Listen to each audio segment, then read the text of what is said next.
அம்மா நான் ஃப்ரெண்ட்ஸ் கூட போய் குரூப் ஸ்டடி பண்ணிட்டு வரேம்மா. ஏன் நம்ம வீட்டுல சொந்தக்காரங்க யாராவது வராங்களா? இல்ல ரூம் தான் இருக்குல்ல, உள்ளாடி உட்காந்து ஒழுங்கா படிப்போம். நீ குரூப் ஸ்டடி படிச்சதெல்லாம் போதும் சரியா? உங்க குரூப் ஸ்டடி பத்தி எனக்கு நல்லா தெரியும் அம்மா.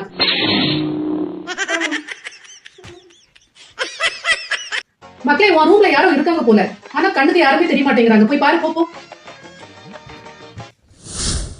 என்னம்மா யார் ரூம்லயா? யாரும் இல்லம்மா. சரி நான் போய் பாக்குறேன்.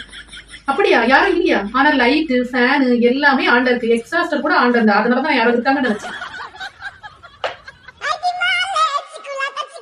போ என்ன கூப்பிடாம போய் லைட் எல்லாம் ஆஃப் பண்ணு போ. டேஷியா உனக்கு கண்ணு தெரியுதா தெரியலையா? டாக்டர் போய் செக் பண்ணுமா என்ன?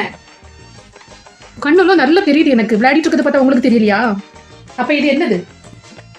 இது பெட்டா இல்லைன்னா கபோர்டா? ட்ரெஸ் எடுத்து ஒரு மடிச்சு வைக்க தெரியாதா ஒழுங்கா? எல்லாத்தையும் இப்படிதான் போடுவியா?